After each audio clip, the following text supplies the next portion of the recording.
Our next key question is, how did people react to the campaigns for women's suffrage? Now, first of all, I want you to think about what you think about the movement. First of all, how do you think people would react to violent campaigns? And secondly, why might violent campaigns be more, or possibly less, effective than peaceful campaigns? Pause for a second and think about both questions. So how did people react to the campaigns for women's suffrage? Now, obviously, there were two main groups with different methods, and to some extent, the reaction was different for each group. It's also true to say that the reactions changed over time as people's perception of the groups changed over time. However, there's three areas that we need to focus on: the reaction of the authorities, the reaction of the press, and the reaction of the people. And to some extent, they all interlink and support each other. First of all, the reaction of the authorities. Now, the most important authority was the government of the day, the Liberals. Parliament was unclear about whether they supported or did not support the women's suffrage movement. Now, what I mean by that is that the ruling party, the Liberals, were definitely split over the issue. Asquith, the Prime Minister, was against women's suffrage. However, most of his party were in favour. What this meant was there was a large amount of indecision in government, with some MPs openly supporting the movement and others being vehemently against the women's suffrage movement. Now, a key area this came across in was policing. The police were instructed by the government to deal with protesters harshly, and on many occasions this is how they dealt with the campaigns. Now, actually, the police violence started before the suffragettes using violence, suggesting that the authorities were always hostile, and perhaps even starting to explain why the suffragettes used violent methods. The Liberals actually used police to ban women from their meetings due to the disruption they caused. And quite famously, in November 1910, many women were physically and sexually abused by police during an infamous day called Black Friday, when the police used harsh methods to try and stop a suffragette campaign. Secondly, force feeding. Now, once suffragettes were put into prison, there was a tactic to try and humiliate them, to try and discourage them from campaigning further. The first way this happened was that they were treated like criminals rather than the political prisoners they really were, and this made many suffragettes very upset, as they felt they were being punished by unfair laws which, as they had no vote, they had no chance to change. So they felt that being treated like criminals was extremely unfair. The response, suffragettes decided to carry out hunger strikes to try and fight back against these unfair tactics. Now, the government response to this was to try and force feed the suffragettes.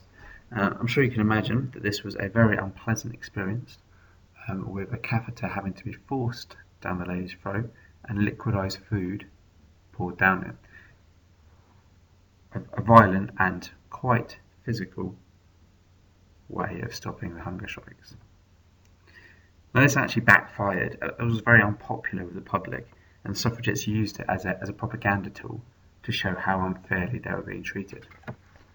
In response, the government came up with the infamous Cat and Mouse Act, or the Prisoners' Temporary Discharge for Health Act 1913, which was passed to solve the hunger strikes.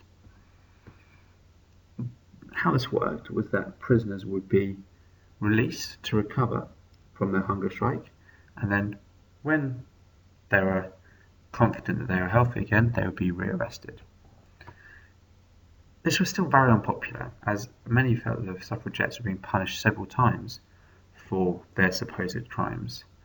And to exhibit this, Emmeline Pankhurst was in and out of prison 12 times in 1913.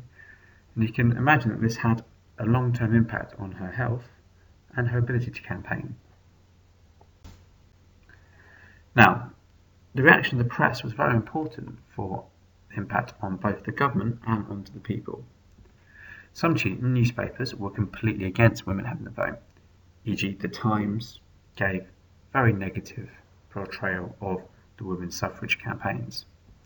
However, it was normally more complicated than this, with many newspapers generally supporting the idea of women's suffrage, but most still opposed the suffragettes' methods as being too violent and too radical. So, for example, many papers such as the Daily Mirror reported Black Friday in a fair way and were horrified by the treatment of women by the police. And this leads us nicely into the reaction of the public. Now, some men did support the campaigns and some did join the NUWSS, showing that members of the public did support the movement.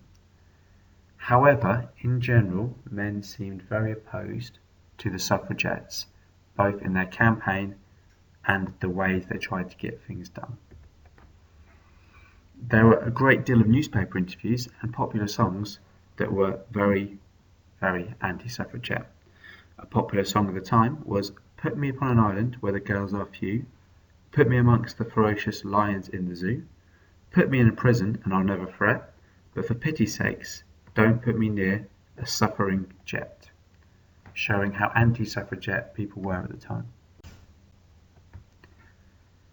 Now, the key question really is not so much the reaction of these individuals, but were the campaigns having an impact?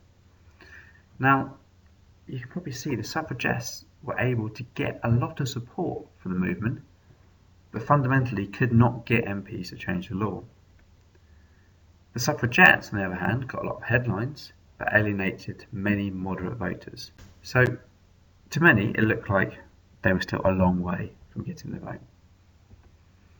So in summary, there was some support from MPs, though many, such as Asquith, were still anti. Police used quite brutal methods against both groups, best shown in November 1910 Black Friday. In particular, against the suffragettes, force feeding and the Cat and Mouse Act were used to try and stop their hunger strikes. The press would quite often report campaigns positively, though were generally anti-suffragette. But probably most importantly, most men were still anti the movement, and neither group was achieving huge success by 1914. Flip Your History is available in several different places. Through email and YouTube on flipyourhistory@gmail.com, on Twitter @flipyourhistory, and TES Resources Flip Your History.